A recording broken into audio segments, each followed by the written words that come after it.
Hello, everyone, and welcome to the WITS workshops. I will be your MC for today's workshop. My name is Alina Rivilis. I'm a scientist with a PhD in physics, entrepreneur, and consultant, and I love to provide guidance to women who want to make a career transition to the amazing world of data science and AI. Today's workshop is going to cover a topic that is so important for many of us. We're going to see how to enter the field of data science and get an understanding of the landscape of data science roles. Also, we will be learning about the foundational steps for building a career in data science. The workshop title is Data Science Career Tips for Aspiring Women and will be presented by Alina Rivilis. Let me share a little bit about Alina. She's an accomplished leader and data scientist with over 20 years of experience in machine learning, AI, and big data. She specializes in helping create data-driven organizations, leading terms of data scientists, and delivering analytic solutions. She is experienced in machine learning and AI, holds a master's in statistics from York University, and an MBA in Information Systems Management from University of Phoenix, Arizona. Alina is an advocate of responsible and ethical AI. She joined Home Trust Company in 2023 as a director of data science, where she's responsible for leading data science and AI initiatives to enable advanced analytics across the company. Alina will answer your questions, so please add them into the Q&A as we go. And without further ado, please welcome Alina. So welcome. Can everyone hear me? Yes? Today, we're going to spend a bit of time discussing career tips for aspiring women in data science. Well, overview briefly, what's the landscape like for women in STEM and data science, and the gender gap that unfortunately still exists in the workforce for data science, as well as other professions out there.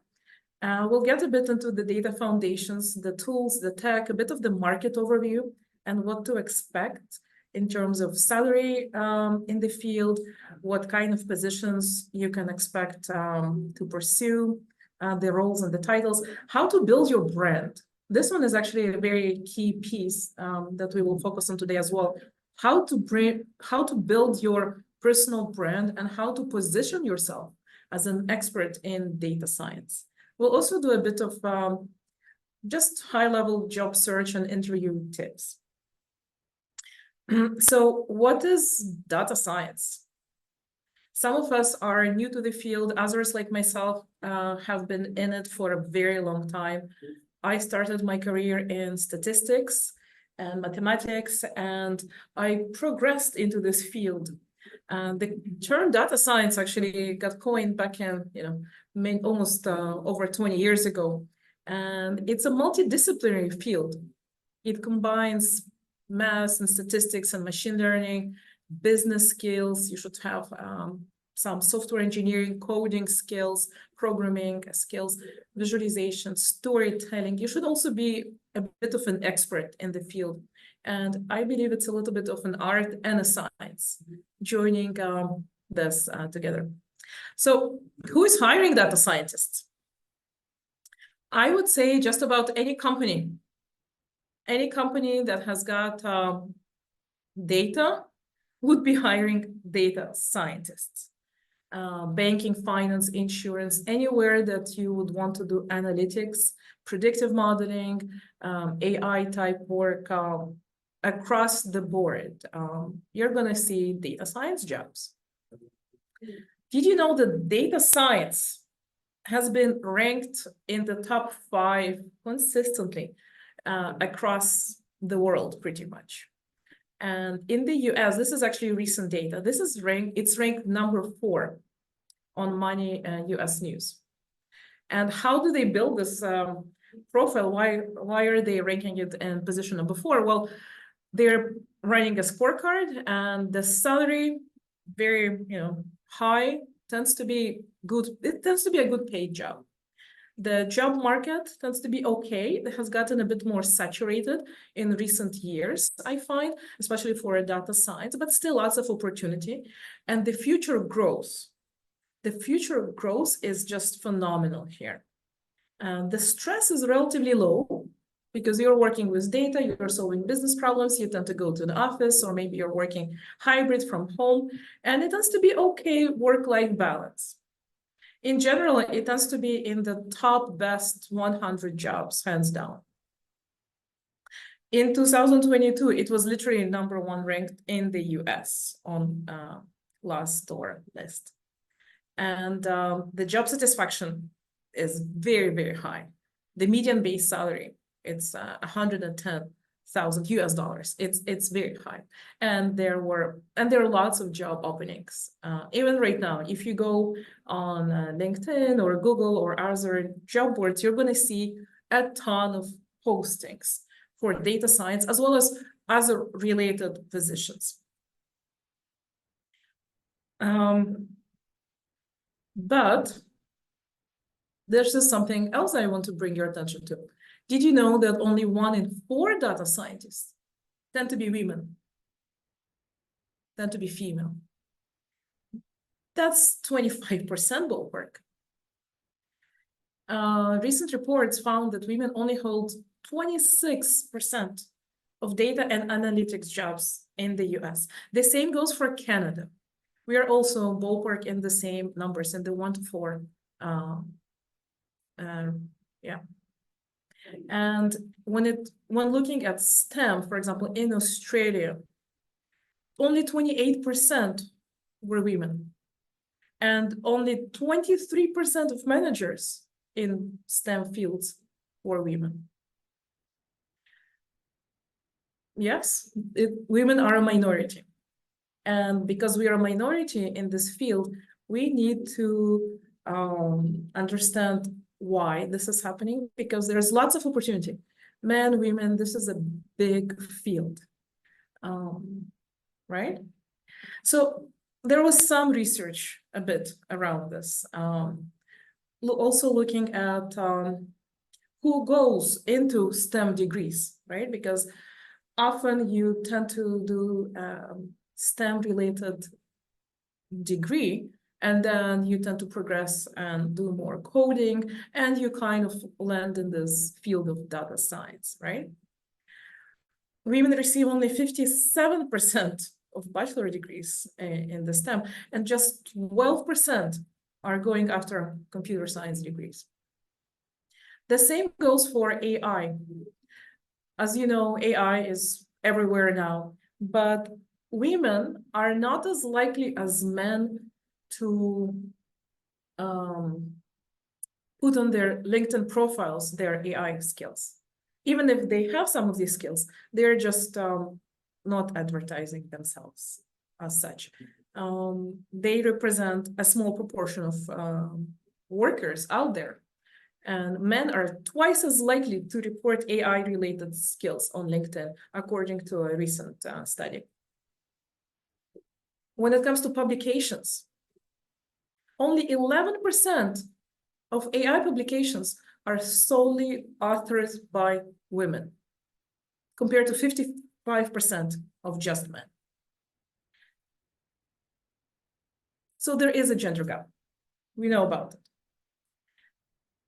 There is also a gap in pay. When it comes to the salaries, there is also a gap. Women, on average, earn 32% less than men in data science. That's quite a lot. That's a pretty big disparity when it comes to salaries. And it becomes worse over time. For the past 20 years, this gap has been pretty stable, but it is impacting the ability of a woman when it comes to essentially economic stability, professional opportunities, and often women just get discouraged. If you're not being compensated the same as your male counterpart, you're just discouraged, right? You feel you're slightly disadvantaged. So why? There are many reasons as to why. Here's an interesting infographic. Did you know that 74% of girls they show interest in STEM. I have got girls myself, and my kids, they are interested in STEM. But for some reason, when kids go into already middle school, they just tend to lose interest. And they say, well, am I as good as a boy? They just tend to lose this interest, whether it's the encouragement they receive, or it's essentially the experiences they have in school. But many women choose not to pursue a career in data science. Many are discouraged from STEM fields from an early age. This is a very interesting quote from Lillian Pearson. The field of data science and analytics, it's exploding with opportunities, both for men and women, lots and lots of opportunities. But the issue for women is getting them trained in STEM and keeping in STEM. We need more women in STEM. So what skills are required? I would suggest focusing on not just technical skills, but also your analytical skills and your non-technical skills. So in technical skills, still Python, R, SQL, Spark, Google, Cloud, AWS, Azure, cloud technology in general. These are important skills for you to have. You should have good coding skills and understanding of the tool stack, and things like Databricks, Snowflake, and a few others. You could also pursue certifications. You should also have business domain knowledge of the industry that you are working in. If you're a data scientist at a bank, you should understand how the bank functions, the product lines that you have got, the type of customers that, and what might be interesting. Because as a data scientist, you would have to analyze and also propose data-driven analytics solutions, right? And you might be called on as an expert. And you also need to have these non-technical soft skills to be able to tell a story. So it tends to be a bit of a blend.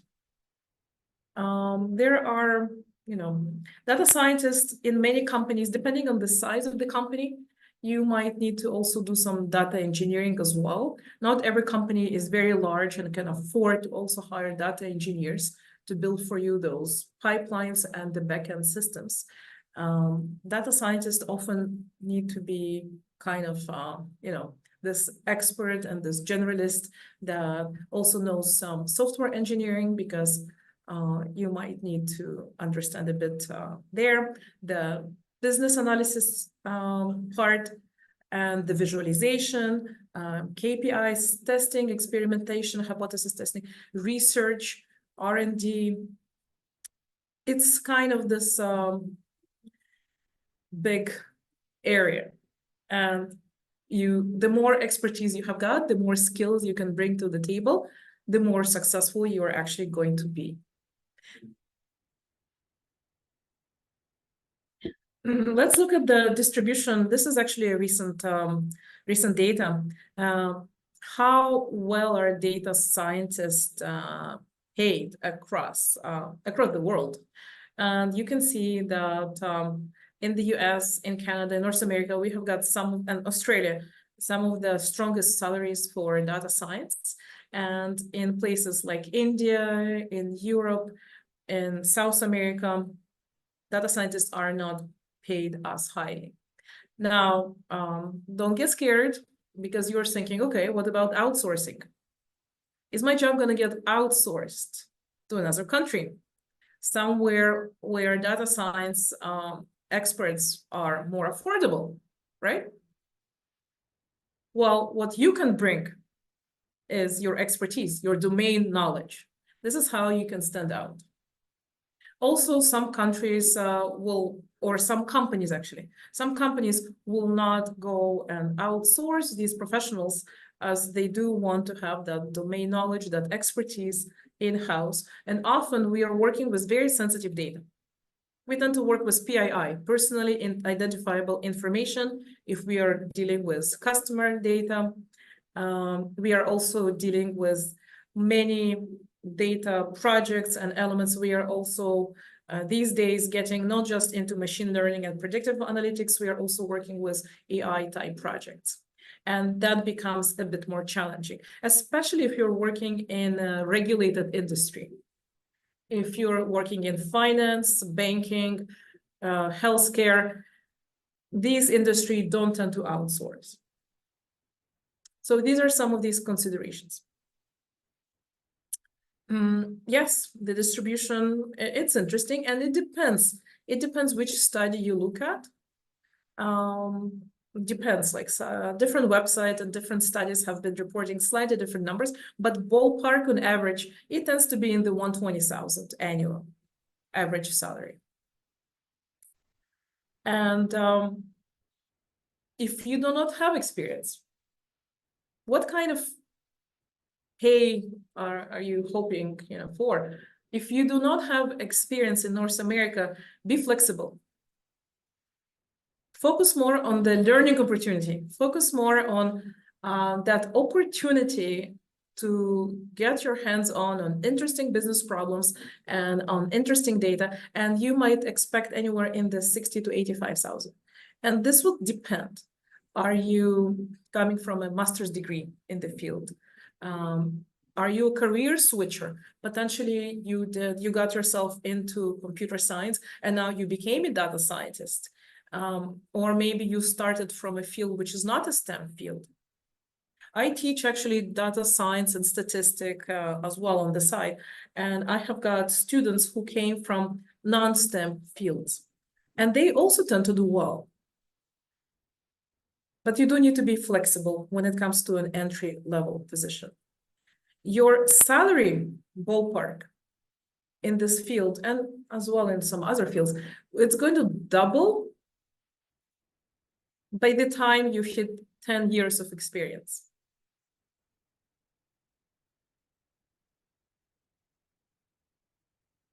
So there's these factors, right? Your level, is it part-time, full-time? Do you have other experience? It often helps to also have project management or agile methodology experience, working with things like DevOps, Jira, right? Pivotal Tracker, another one. If you understand the tool stack extremely well, you're going to be expecting a higher salary. Remote work versus in-office work. Region. The region does impact this quite a bit as well. And the industry. Certain industry just have got higher pay. For some, you need additional knowledge and additional training. Let's say you are working in the healthcare industry, you might need to go and do, well, if you're working in Canada, you're going to go and do HIPAA, PIPEDA, all of these various standards. You would maybe get yourself into HL7 protocols. Basically, all of these standards regarding privacy of data, data transfer protocols, and you will undertake most likely additional training there. If you've got team leadership experience, that makes you also much more valuable.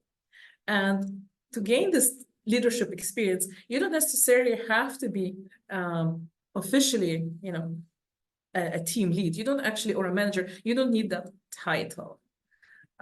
You could exhibit this interest to lead projects, to spearhead projects at work, and that will start getting you exposed into leading projects and that expertise. So if you have got any project management experience, do add it in. If you have got other experience, even if it's experience from another industry. I've worked with somebody who came from healthcare, and this lady was a nurse. And she told me, well, I'm a career switcher. I realized that I have a passion for data science. And I actually encouraged her to put prior experience in her resume, because she has got that experience managing difficult situations, solutioning, problem solving.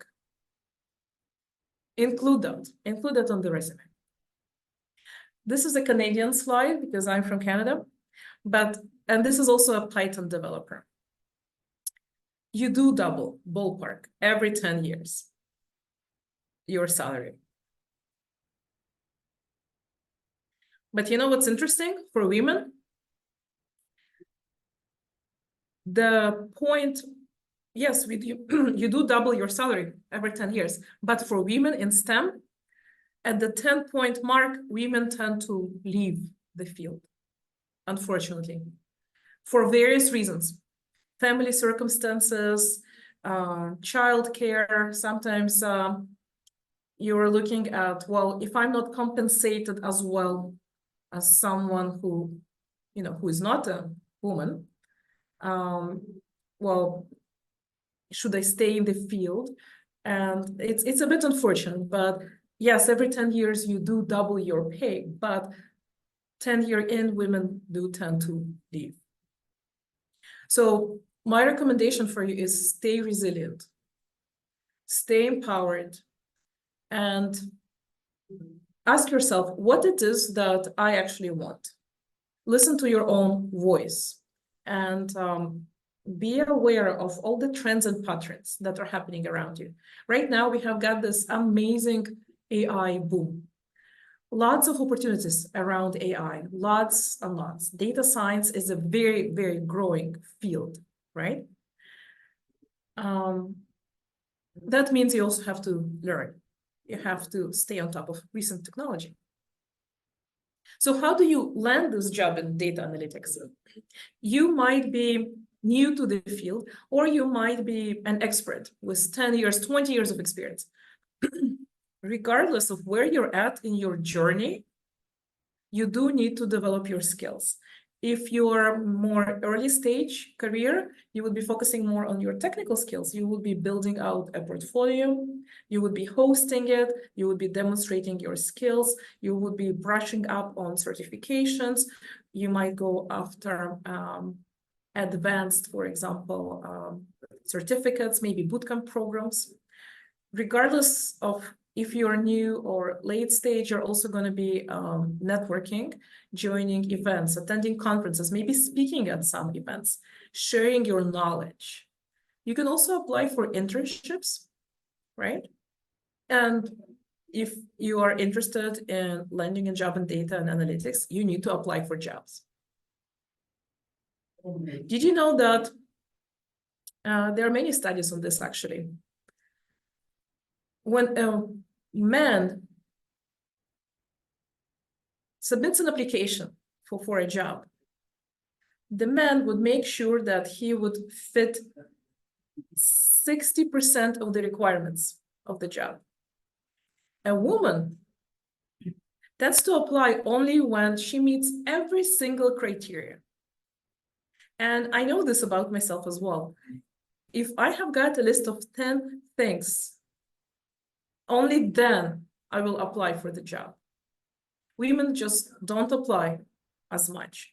And we like to essentially feel confident that if we apply, there is a good chance of getting accepted. We don't take as much risk, essentially, what I'm saying is. And that also is conditioned from an early age. It also has to do with many things, such as what it is, and our environment, how we were brought up, how we were conditioned, and women just don't apply. So foundational skills, technical, yes, it will set you apart. The more skills you know, and this will actually help you when you progress to management and leadership and executive type roles. If you understand the backend and how things work, you're going to be much more valuable as that manager, as that leader. If you understand how things fall into place, you will have more impact. You will bring more value. So do focus on developing that tool stack, and learning and certifications do help. In data science, recently there are now data science degrees, but it's kind of a recent thing. Individuals would get into this field from statistics degrees or computer science, computer engineering, other STEM type programs, and many many in the market would be more career switchers or those that came from related STEM fields into this field. And the way that they would do this would focus on the foundations, a good foundation in statistics and programming, taking courses, webinars, and workshops. A practical experience, your portfolio. If you're especially early stage or mid-career level, it does help to showcase that on your resume. It could include personal projects, internship. It doesn't have to be a paid project. You do not have to include experience that's all paid. It could be interesting. It could be a capstone project. As long as you choose interesting problems to work on, and as long as you're solving a business challenge and showing that your work is impactful. When it comes to non-technical skills, data scientists and we have to be critical, right? Solving problems critically, asking the right questions, formulating the hypothesis, answering the business problems at hand. Your business acumen. This is what actually sets apart a good data scientist from an amazing data scientist.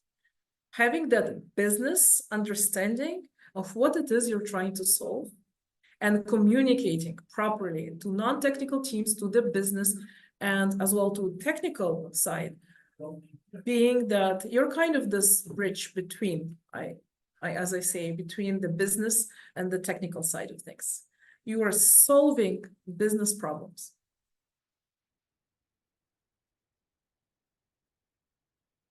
If you are interested in progressing in this career and progressing towards more executive roles or even becoming, at that very high end of that pay scale, it does help to find a mentor, a role model, a sponsor, somebody who can provide both professional advice and technical advice, somebody who can help you navigate corporate politics, for example, someone who can help you understand which certifications to pursue. And there are so many courses out there. There's so many certifications, degrees you can, spend your time on, but it's too much. It's too much. I do not recommend learning each and every single skill out there and trying to, get all of the certifications possible. You do need to select a few areas and go deep, become focused in a couple. Yes, it does help to have a good understanding of the data science field in general, but a mentor might help you get there.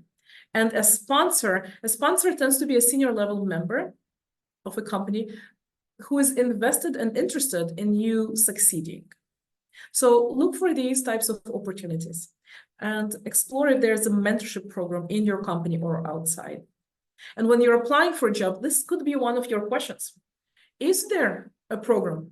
Is there a program for women? Is there a mentorship program in-house? One key thing you can do is expand your network, your connections, your industry relationships, your both technical, professional, your data science community, online, offline. This is basically what will set you apart. There are many platforms like GitHub, Kaggle, LinkedIn. LinkedIn should be your friend.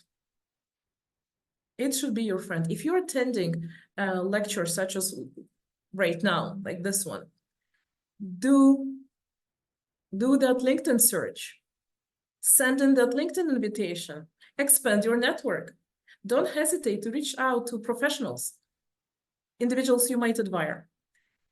And there are many, many networks for you to potentially join. Lots of community groups. There's women in technology, women in data, AI, robotics. There are other groups out there. There's LGBTQ groups as well. There's ethnic type as well. And there are both leadership focus groups and more technical ones. And you would have a network most likely in your area. So do explore that. Your brand is what sells you. You should be authentic, and you need to work on that brand. And for women, that means not just the way we communicate, it also even means the way we dress, how much makeup you put on. It's that whole big thing. For you to be recognized as the expert in your field, you need to establish your image. You need to build those relationships. You need to develop yourself. You need to develop your expertise. And many of us have got, unfortunately, certain fears and blocks. Some of us, unfortunately, suffer from what is known as this imposter syndrome. Especially, this tends to happen the more you know, the more you start thinking, well, how much I do not know. And it's normal. It is normal. The more expertise you gain, sometimes you're thinking to yourself, well, oh my gosh, I don't know everything that's out there. There's AI, there's all of these models are happening. I don't know everything that's, OpenAI or Anthropic or NVIDIA is doing, right? It's overwhelming. Do I know about every single model out there? Maybe not. But do I know where to find the information? Yes. So dealing with these self-doubts, it is normal. And these days, it's actually very easy to create content, to create new posts, to click on interesting content in the field, but don't force it. Don't create content just for the sake of likes and for creating content. Posting more doesn't mean actually more. You have to be a bit deliberate here and select your angle. If you are more of a machine learning expert, try to participate in those groups. If you are pursuing AI, join those groups. Try to contribute meaningfully to the conversation. So to develop this brand, that image, you need to craft your story. It's kind of like your elevator pitch. If I meet you for a couple of minutes, you need to be able to tell me, well, what are you about? What's your expertise? What do you bring to the table? What projects have you worked on? How much value did you generate? Your communication style, and it includes everything. For women, it is important, yes. The way that you present yourself. And I tend to recommend essentially, you go into an interview, especially if it's in person, you take a look around. You take a look around at how does the culture feel? How do other individuals feel on the floor? How do they style themselves? Is it a formal workplace? What's the attitude, right? And you do need to expand your relationships. And you never know when those relationships are going to come in handy. Do maintain and expand those relationships. You can take steps to market yourself, your AI and machine learning portfolio. Places like GitHub, Kaggle. You could even have your own personal website. Medium, writing articles, commenting on articles. A very powerful thing that could enhance all of this is joining all of these platforms together, linking your social media, connecting your AI portfolio. So let's shift gears. You have to have a good quality resume. You need to have a plan, a strategy. Regardless of where you're at, you're going to be going and interviewing, and you're going to be negotiating. We as women actually tend to have challenges in some of these areas, especially when it comes to advocating for ourselves, negotiating. Women are not as likely as men to negotiate. Many studies have shown this. I know this from personal experience. We are taught to be nice from a very early age. But these are key skills we must master. So stay organized. When you're applying, do create a list of companies. Take notes. You can even have an Excel spreadsheet. it's very easy these days to get lost because we might get thousands of applications for just one data science position. And you might be sending out hundreds of applications every day if you're looking for a new job or if you're exploring. Do stay organized. Do keep track of where you're sending what. Okay. And you need to be taking a bit, take some notes. Where are you in that interview process? And you might have multiple stages. You might have an HR interview, might be a technical one. You might need to do a coding round. And these days, there's lots of good technology for the coding round piece with AI tools. So be aware, don't cheat. If you do not know something, just say, you know what, I know Python, but I don't know Spark. Okay, just honestly perform on the coding tests. There might be behavioral interviews. You will for sure meet with the hiring manager, and you might also meet other people on the team. And the final stage would be the offer stage, where you would have to potentially negotiate. So your strategy would be around hitting different job boards, as I say, connecting with recruiters, and attending. There might be recruiting events for you to attend. Just inquiring through your networks, through your peers. LinkedIn should be your friend. Here is a sample job posting. This one is for a data scientist, beginner type person, maybe a bit, early career stage. The experience requested here is 2 years of experience in a similar role, a degree in STEM, or they're pretty open. Skills they're looking for. And this is a pretty standard job posting. When you're applying for such a thing, well, you have to think, well, how well does my resume fit to this particular job posting, or am I interested, right? So you need to invest time in your resume. Recruiters do spend on average 6 seconds. That's not a lot of time. There is also now AI that helps recruit. What's interesting, it's a little bit funny, right? There is AI to help you customize the job offer. There's AI to help you customize the resume. And there's AI to help recruiters recruit and sift through the resumes. And the interesting thing, and we shall see which way it's going to go, I guess, let's give it a couple of years. But recruiters and hiring managers don't spend a lot of time on your resume. They make a quick decision. 6 seconds is all it takes. You just scan it quickly. So is your resume clean, concise?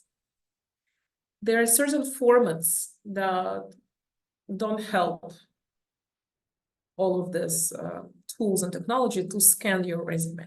If you're early stage, beginner type, professional, 1 or 2 pages.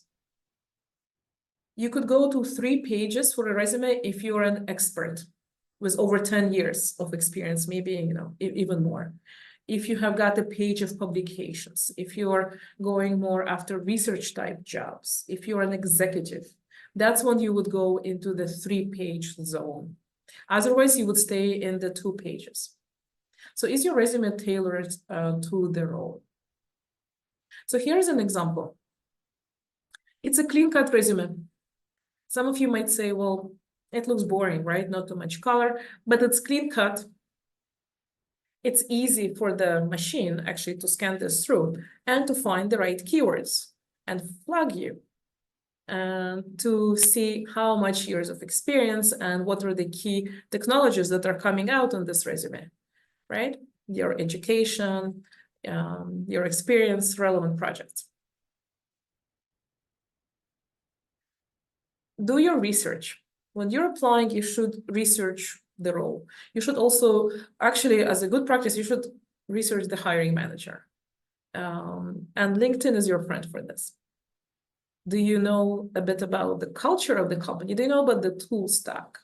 What's the mission, the goal? What exactly is this company about that you're applying for? You need to also understand the salaries and expectations. You need to set some expectations and be flexible if you're very early stage, if this is one of, if you're just getting in. Remote, hybrid. You might inquire about maternity leave policies or maybe there is a top-up, or ask as to what kind of programs they have got for women, for example, a mentorship program. What's the culture like? And when you're doing a search, don't just search data scientist. You can actually search something like Python, or, you know, if you're an expert in Databricks, just put the word Databricks, and you will see companies listing that word. So be creative in your job searches as well, and in the keywords. Many job searches for Canada and the US. I don't think we should go through this, but lots and lots of good quality job boards out there. And there are AI tools to help you both in the search portion and the resume creation portion. What's also important is for you to stand out. We tend to interview lots of people for a certain position. We also tend to get tons of applications. Data science is yes, it's a field with lots of opportunities, but there's also lots of options and choice. But you need to, you know, focus on that interview. If you get invited, that means your resume fits the job. Now, what's happening is that basically scan, do you reflect what's on your resume? Is there a culture fit? Does it look like you would fit well in the company? It's kind of like a date, a professional one. So you need to ace that interview, but don't worry if you do not get invited back. And there might be factors there of which you're not aware of. You just need to keep going. You just need to keep at it, and you need to stay on top of it. There might be several interviews, as I mentioned. HR tends to be more about your salary. Can you communicate? They will do a scan. Do you fit the job, mostly based on the resume? You would go to a technical interview next. You would tend to do your maybe a coding round. There might be a test case, a use case for you to review. Then you will do maybe behavioral interviews, and you will do interviews with that hiring manager. If you are successful in this, you will go back to the HR piece, where HR is going to hone in and finalize that offer. It might be, you know, you might need to undergo some negotiations there. So the technical interview. Individuals tend to be, you know, afraid of them and get intimidated. Oftentimes, a company would use a third party to do this. There are many tools out there. Depending on the company, you might do like a Coder Byte, or if you're in North America, or there's a bunch of them now, and you'll be asked technical experience, right? You might be asked visualization skills, analytic skills, technology, tool stack. You might need to solve a few problems. And what's interesting is that with, you know, things like ChatGPT, individuals are getting more comfortable using this. But many companies, especially if you are a regulated industry, they're not allowing AI use on the job. So the coding round, the technical, would be to see how well do you do without relying on AI? How well can you do here? You will be asked questions like, can you explain logistic regression to me? Kind of the bread and butter of statistics and data science. Tell me about projects you have built, right? And you might get asked about data management and a few other things. So what type of information insights would you produce if you're given with a certain problem? Or if you joined a company without a data dictionary, how do you go about understanding the data? How do you proceed? What can you do?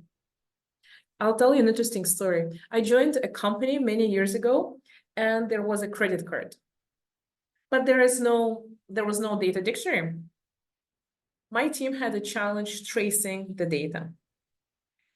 And we also found out that the individuals who had that knowledge left the company. So we were kind of stuck. So I decided, you know what, let's think outside the box. What can I do? I went and I applied for that credit card, and I went shopping. I was able to trace back my transactions back to me, to the customer, in my database. So thinking a little bit outside the box, right?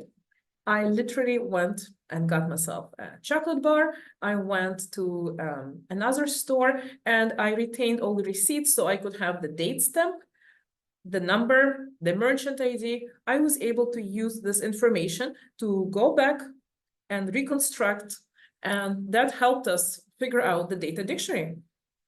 And my team members, we did that. So think creatively. The behavioral interview, you might have that. It might be a written test, or you might have an in-person, or it might be a Zoom call. But essentially what being tested is your sense of judgment and how well can you perform under pressure, and how well are you able at, how good are you at solving problems? And what's your leadership potential if this role has got an opportunity? And how self-aware are you? How do you perceive yourself? What are your strengths and your weaknesses? And how well are you going to fit in with the team? How well are you going to fit in with that culture, with that team? And how well are you just going to, integrate with the company? So here are some popular interview questions. The first one, and you should practice this. You should practice this elevator pitch. Tell me a bit about yourself. Well, I can start telling you about my kids and my dog, but I'm not going to do that. I'm going to say, well, I'm Alina. I have got over 20 years of expertise in machine learning and AI, and I worked in these industries. And you might get asked, well, tell me something that is not on your resume. You could mention maybe a bit about your interests and hobbies, or other interesting work you have done. For example, not on my resume, operations research. I have taken lots of courses around that. I'm very much interested in that, and I like learning about interesting optimization problems. You might get asked, why do you want to work here? Why did you even apply? Why are you here? Don't get stumped by this. Just don't get stumped. Why should we hire you? Why you and not somebody else? What is it that you bring? What's basically your brand? This is where it's kicking in. What are you about? And you will always be asked about this. Tell me about a difficult situation or a problem. Did you solve it? Did you not solve it? How did you approach it? What did you do? Many more questions. Why in data science field? Tell me about a project, or and you will always be asked about, you might get asked your strengths and your weaknesses. There are many ways to answer this question, but remember, you can be vulnerable, right? And you can practice these. Don't get stumped. Some of these are pretty standard questions, and yes, you can practice in advance. So here is some technical questions, and there are many good sources online. Like top 90 interview questions. There's like many other places. You can just Google it. What are the top data science questions? So a top question, what's logistic regression? How does it work? When do you use it? Or even something simple, like what's a normal distribution? Why do you need it? Or something more, explain to me, how does a decision tree work? What's the difference between, random forest or, boosted trees, or what's pruning when it comes to trees? Yeah, you should be prepared. The STAR method is actually used by many companies out there. You might actually find yourself in this situation without even knowing you're in it. The company might be leveraging this type of thing, and what they're expecting you is to follow the STAR. Many companies, Amazon, Walmart, McKinsey, many others out there, big companies tend to like this STAR method, and they're basically forcing you to tell a story, right? And they want to tell you the task, the problem, and the resolution and the result. So you basically set the scene, what was the problem, the context, what was the task, what's the action, and what's the result. So situation, you will briefly say, you'll spend a couple minutes, what happened? How did this problem come about? Who was involved? What was the main problem? The task, you will say another maybe a minute or two. You're basically going to say, well, this is the problem and this was the task, right? And when you're doing this, be careful saying, we did this, my team did this. Focus what I did, me. I was responsible on building the logistic regression model. I was responsible on fine-tuning. I was responsible on testing. My team helped operationalize the model. My team helped with testing. I was involved in managing end-to-end project. So highlight, when you're at an interview, highlight your contribution. I have seen many interviews and many individuals come in and they keep saying we, that we language. We did this, my team did this. Focus on the I. The action, what did you do? The steps, what did you do first, second? You are going to spend a bit more time in this portion. How did you resolve it, right? What actions did you take? And the results, you need to highlight how much value, what was the ROI, was the satisfaction metric, what KPIs were affected, right? How did this project impact the bottom line? How did this work, or these actions, what you did, what was the outcome? Here's an example. So let's run through this quickly. I worked on a project as a junior data scientist focused on identifying customers at risk of attrition. This is how you will start, right? And then you'll go into saying something like, oh, I was helping identify various predictions of churn. However, I also had a challenge to properly understand what is churn. In my company, there were many definitions, and the business had a challenge aligning on these. And that meant I had to first understand, how do you even define churn in that particular company, right? The action you're going to get into next. So to help properly define churn, I reached out to my leader who helped organize a meeting. I also used data to suggest a few options back to the business to consider. I went and I researched this problem further. I presented my results and my recommendations. Then we sat down and we examined the data and we created the definition, after which we were able to, and I was able to go and build a churn model. The impact of this work, and you can continue. This model performed well, we did some pilot testing, it generated X, Y, Z results. You're also going to find yourself in these difficult questions and these difficult situations. Tell me a time when you couldn't find a solution to a problem, right? And here are the potential answers. Are you going to say, oh, wait, I've never been in such a situation? I don't know. You can try, but that often doesn't, you try to find and honestly answer this type of question, and always highlight that you will find a solution, that you are, highlight your strengths and your creative thinking and your ability to adapt to a situation. You can come up with a situation from your past. If you cannot find something professional, try to think a tiny bit outside the box. Sometimes your weaknesses are actually your strengths. So here's another one, situation in which you did solve a problem. So you can say, first, I identified the situation, then I identified basically the solution, and then I delivered the results.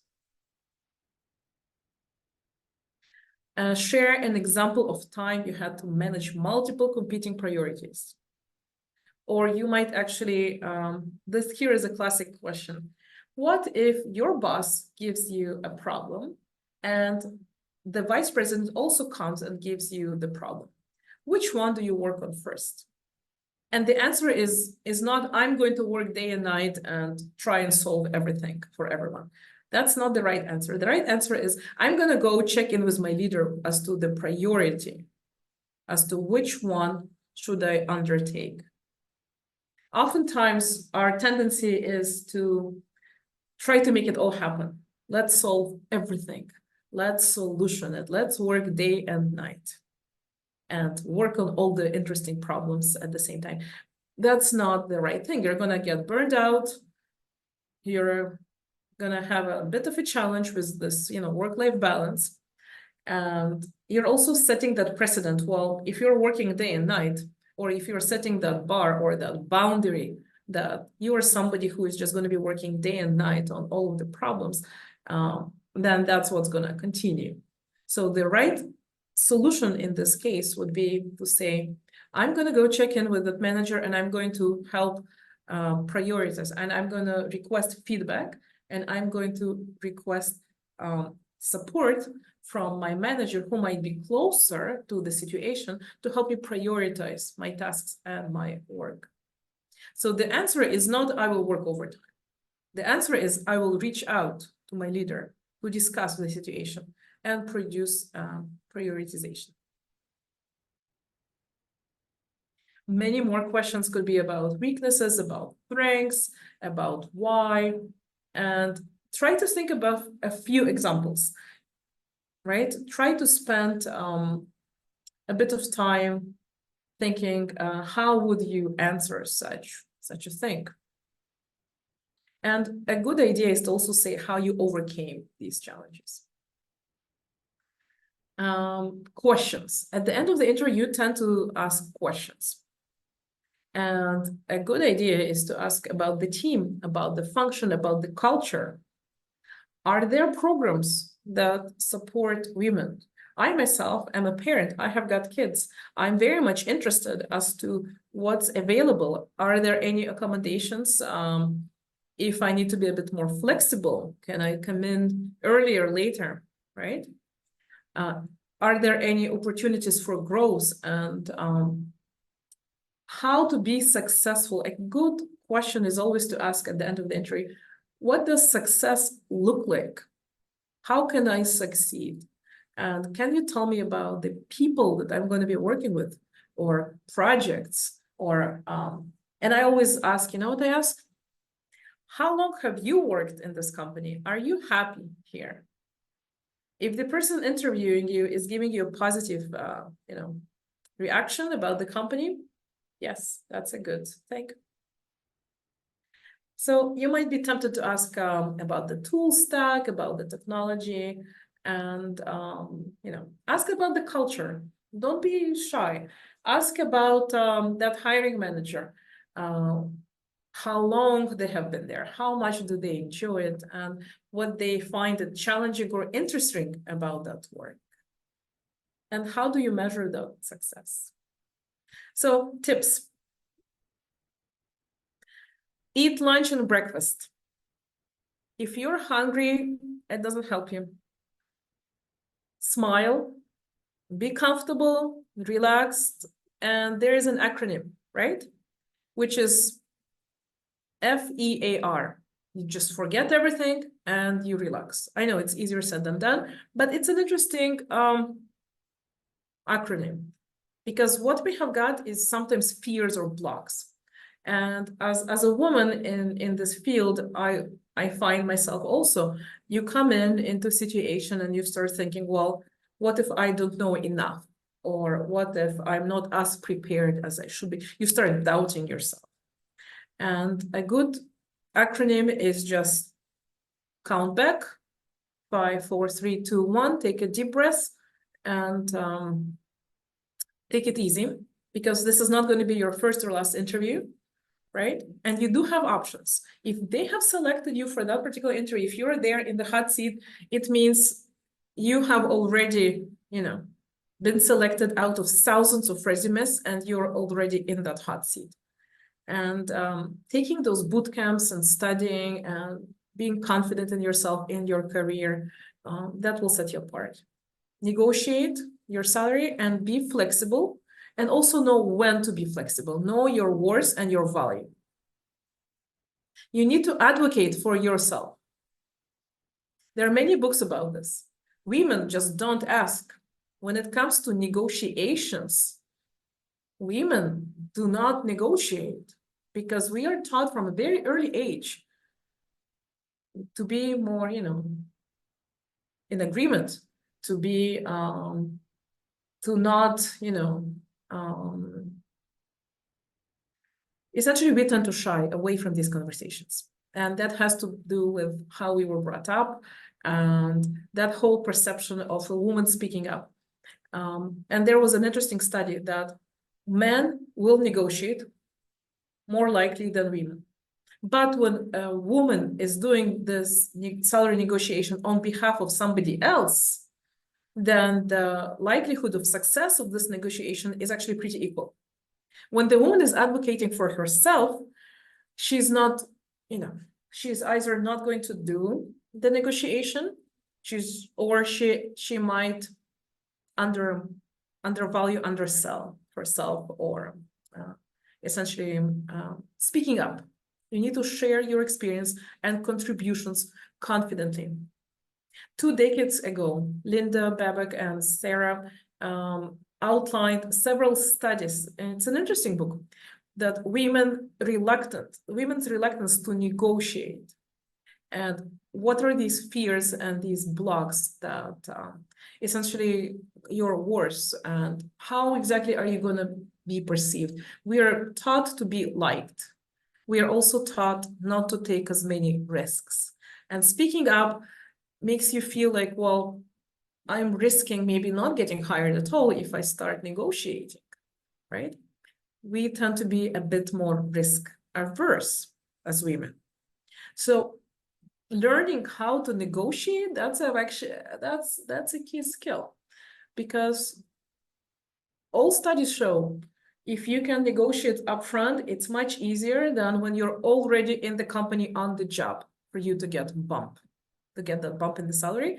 It's much easier to do upfront before you started working there. So speaking up, sharing those ideas, contributions, and knowing your value, that goes a long way. There are many interesting books out there. This one is Women Don't Ask. It's an interesting read, I have to say.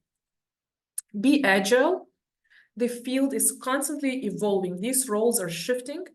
This landscape is moving. There is lots of opportunities with AI out there. You need to exhibit this flexibility. Go back and, dust off the ye-old resume. Okay. Go and critically review your LinkedIn profile, your image. How is it that you come off? What do you post there? Is it up to date? And you need to stay at it, be inspired, do not give up, stay in data science. There are lots of opportunities to succeed, regardless of gender, regardless if you're a male or a female. The opportunities, this is a very growing field. It's the, the most, opportunities are in this field, in data, machine learning, artificial intelligence, robotics, cybersecurity. It's a very big field, and these jobs and titles, they're evolving. So thank you. Thank you so much.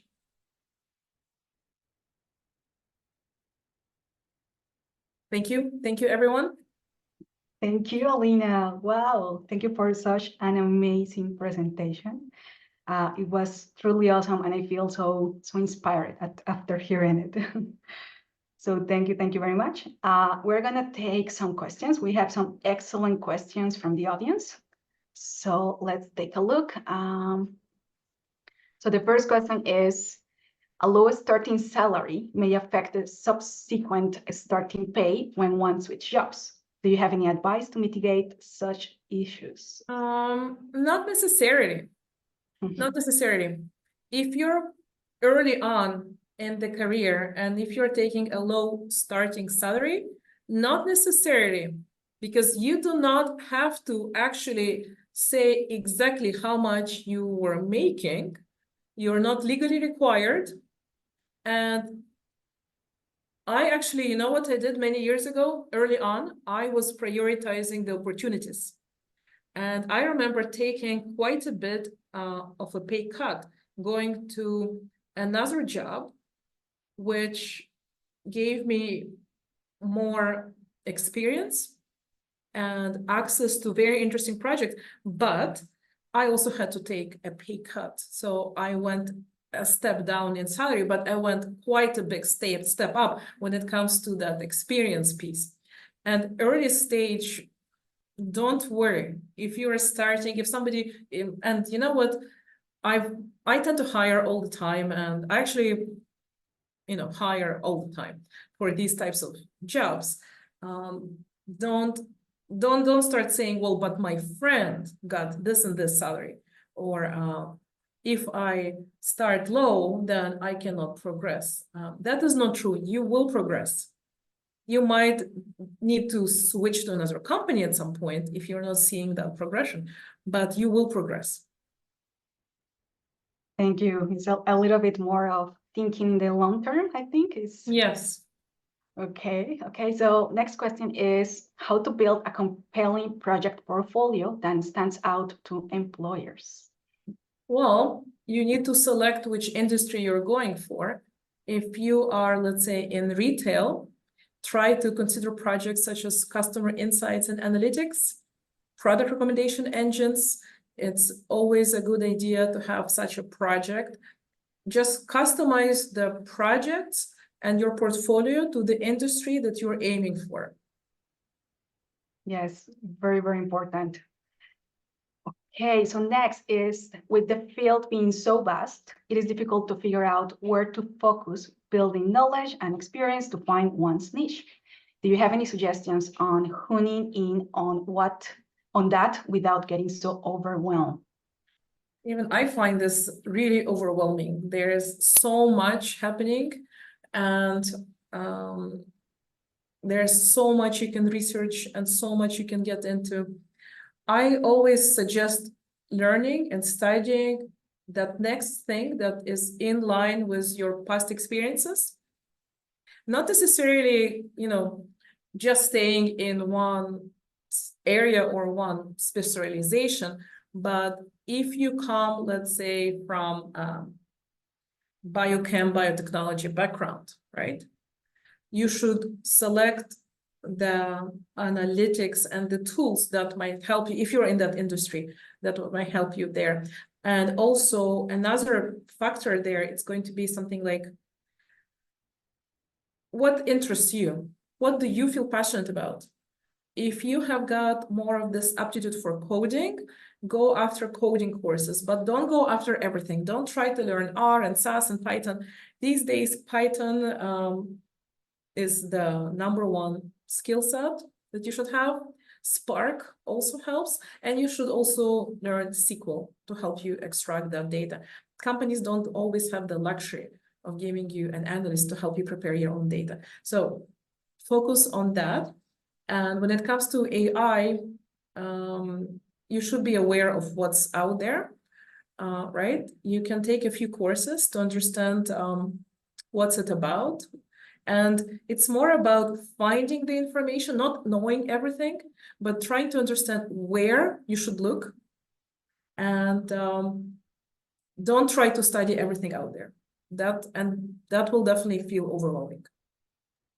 Yes, absolutely agree. And also this idea of following your passion, I find that so important because if you have passion, if you're interested in the topic or in learning something, you're gonna have more, energy towards it. So yes, absolutely. Okay, next question is, I did some projects for some internship and I was told to not share data from the internship project. How would you advise me to share my project without sharing the data used on my GitHub? You have to mask it. You do not want to get yourself into legal trouble.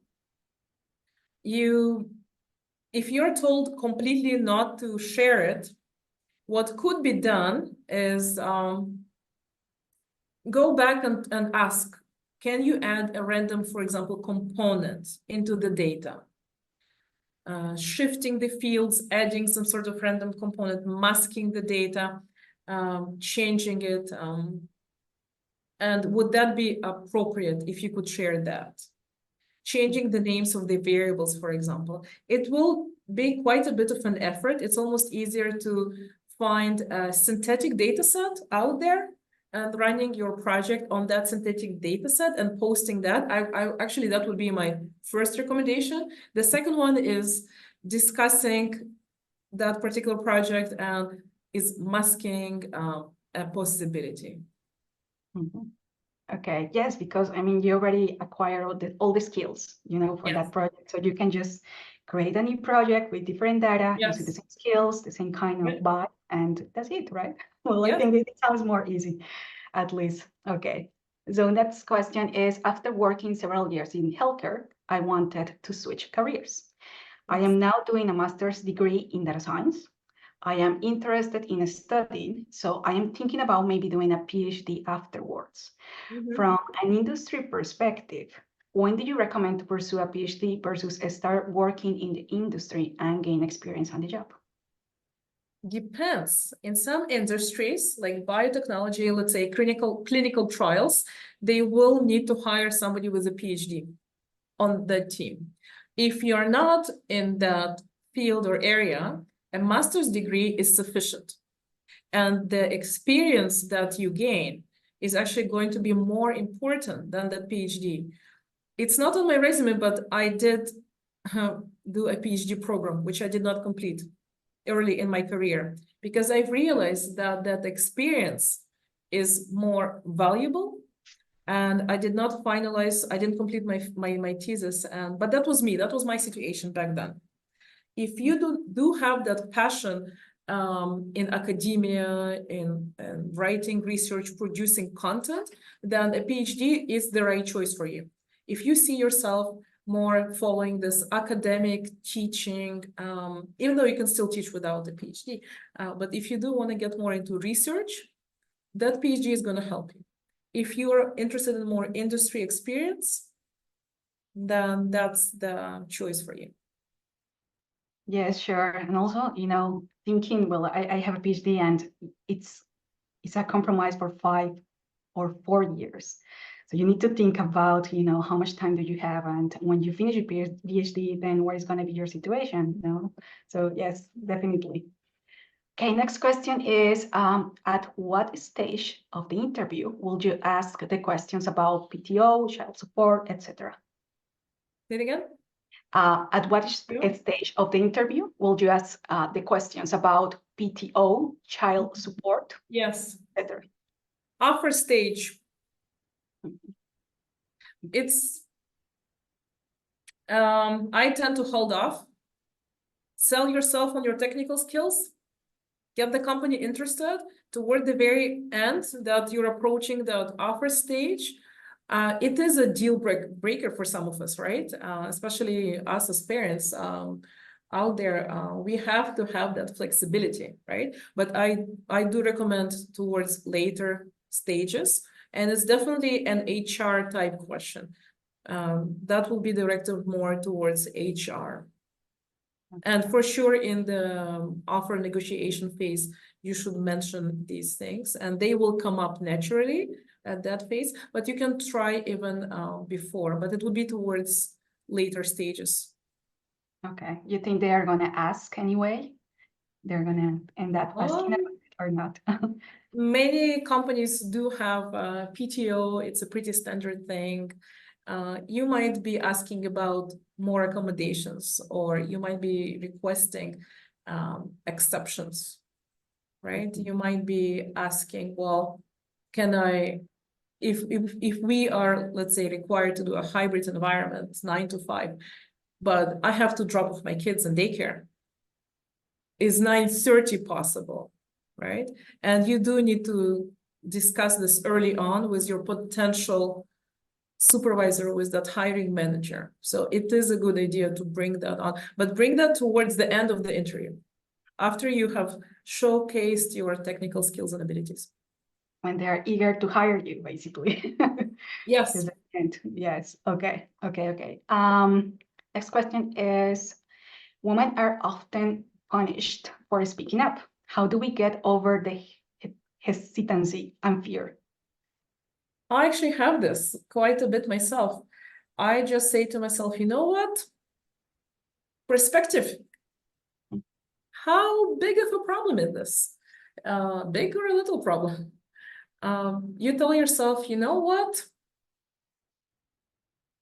Oh, actually, I say something like freedom of speech, and I just keep on going. But a few bad experiences doesn't mean that it's defining you overall as a person, as a woman in data science. And there are situations like that, unfortunately, that you will be discouraged presenting results or speaking up.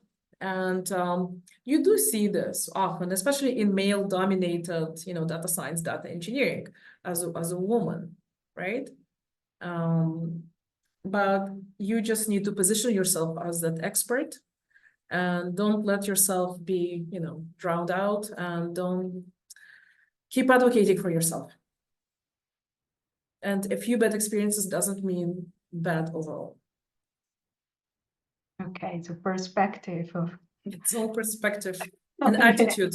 I think it's all attitude. And knowing where to draw the line, you need to know where the boundaries, where do you say, no, this is not acceptable. Yes. Okay, should I do unpaid internships to break into the field if I have a hard time finding jobs as an international student in the US? Would you suggest this? Actually, I would. If you can afford it, if you can afford to work on an interesting, exciting internship or problem, just so that it appears on your resume. I actually did that when I was extremely early on.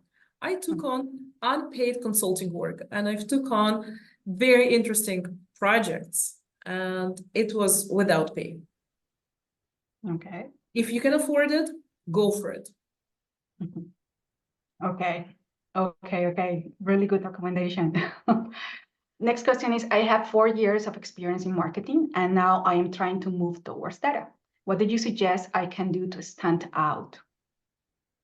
If you're in marketing, for you, because you have got experience with campaigns most likely, and customer product type analytics, you would be standing out because you already have got advantage for things like A/B testing, right? Campaign analytics, marketing analytics.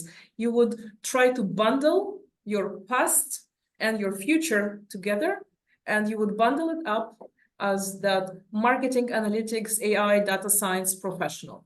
That would be the best synergy Now, it also depends on your personal passions. So just because I'm recommending this doesn't mean you have to follow, right? These are just my personal recommendations, but do try to align your past experience and the future, and that will, it actually is a very valuable experience. If you're already a marketing professional, you're quite well suited to get into this marketing analytics area. Okay. Well, we have many more questions. I'm going to just ask a few more. So I am working in state for so long that I have a challenge to attract technology companies. What and how should I present my portfolio to attract the data science industry? Well, examine not just your portfolio, examine how your resume looks and feels, right? Look outside, make sure you have got a couple projects. Yes, candidates do submit the portfolio. We don't have as much time as you think to actually scan through it. I would at a high level, take a look and see, okay, this person seems to know, let's say, churn or how to build a logistic regression model or something like that. But I also look at the resume, the years of experience, which boot camps did they do? Are they taking courses? Are they learning? Are they progressing? And what gaps are there as well? And as women, we do have that happen. I mean, I had 3 kids myself, and not everything goes smoothly, right? You can sometimes keep working, sometimes not, depending on the situation. So do take a look at your brand, at your LinkedIn profile, your resume, and your portfolio. All of these things need to be taken together. So for you to attract those tech companies, it might be trying your way in with an internship or a project, maybe even something unpaid, or getting yourself in maybe in a consulting company that does work with such technology companies. That might also help you out. Okay. This is a really good one as well. What is your opinion on the current boom in LLM? Should we consider to learn this? LLMs, for sure. Large language models. Latest and greatest, and lots of applications with LLMs. I'm not suggesting you go after figuring out exactly how to construct one. I am recommending figuring out how to apply LLMs to generate business value. Okay. Lots of applications.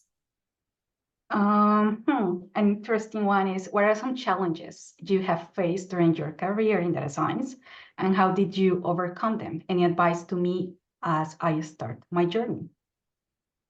Well, I have faced many interesting challenges, both early on and mid through my career. I mean, we have fellow challenges all the time. I have got challenges in that I am a parent, so I tend to juggle things, right? And I try to work, sometimes I am guilty of this, working day and night sometimes, and working more than I should. But some of these challenges, I have faced difficult situations, individuals that were, had a certain bias towards women. I've had an executive tell me, well, we're not going to, because you're a woman and you're an executive in the company in data science, we are not going to give you mission critical projects, because what if you have more babies? What if you go and have more kids, right? And why should I justify, myself, my body, my choices to an executive who is viewing me, well, you already had a couple kids, maybe you have more, right? You're a risk. I have been called a risk for being a woman in the company. It does happen, and I have faced it actually more times than I care to admit. How do I wake up in the morning and keep going? I do. I say to myself, well, I'm doing this for me as a person. I'm passionate about data science. I'm passionate about the field. I'm doing it for my family. And I want to set that image for my kids, especially for my girls. Yes, it could be quite challenging as a woman. For sure. Definitely. Thank you very much for sharing that. Maybe the last couple of questions, okay? So the first one is, I am currently employed as a data analyst and I have an opportunity to shift into into a data scientist role within my own organization. My background, however, it isn't in IT, and the skills required for the new role don't entirely align with my current skill set. Additionally, while I am currently pursuing a master's degree in data science, I'm not yet fully equipped with the necessary skills for the data scientist position. I'm not sure how to proceed under these circumstances. Can you please suggest something?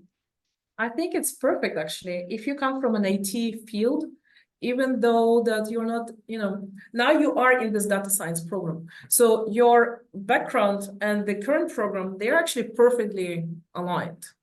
Maybe you're not seeing it yet, but you're going to see it. The more background, even and varied experience, it actually does help you become a better data scientist. Now, in your data science program, you might be learning some statistical foundations, right? You might be learning something more specialized because, let's say, Python coding. As a data scientist, you do more statistics with it. As a computer programmer, you can even build websites with Python. It's such a versatile language. You can do so many things. And in the past, I have hired individuals from pure IT backgrounds who are so-called career switchers who got into data science and learned more and became, data science proper. It might happen for you in your company. Do take advantage of this opportunity and go to your leader. Say, you know what? I'm interested.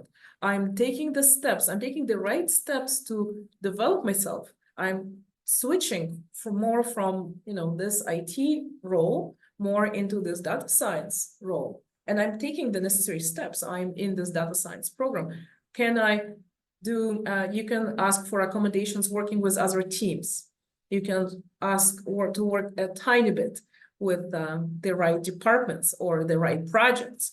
Get yourself exposed and get yourself in there. They might not create a new role for you yet, but you can take that step forward and do try to make this happen first in your company, right? Okay, really good recommendations, Alina. And the last question, could you talk more about career gaps? How should it be addressed on the resume? How to talk about it if asked in interviews? I have seen this quite a bit, especially taking time off with your family or for travel. And I think these days it's a bit more acceptable to have that gap in your resume. And as long as you explain it, as long as you actually openly say, well, I spent a year focusing on my family, focusing on developing myself or taking additional education. Alina, we have many more questions, but we don't have more time. So thank you for sharing all your knowledge with us and for such an amazing presentation. And yes, thank you very much. Thank you so much. It was great. Thank you for having me. Thank you. On behalf of the WITS Workshop Committee, thank you to all the instructors and those who helped organize today's event. And please tune in into our next upskill workshop happening next Wednesday at 8 a.m. We're going to have a workshop presented by Kelly Honk. The title of her workshop is Data Preprocessing and Transformation in Machine Learning, Real World Data Use Case. This is going to be a workshop focused on data preprocessing, how to understand data, storytelling, and context behind the data. Also, we prepare a special slide for you with the QR code on the screen right now. You can join the WITS Datathon. This is the second challenge, and it's going to be about equity and healthcare. And finally, thank you, the audience. If you can, please take a couple of minutes to fill out our short survey. It will help us optimize these workshops for you. And also, you're invited to join our community Slack space. You can find the link on the screen right now. And that concludes today's Women in Data Science workshop. And see you next week. Ciao.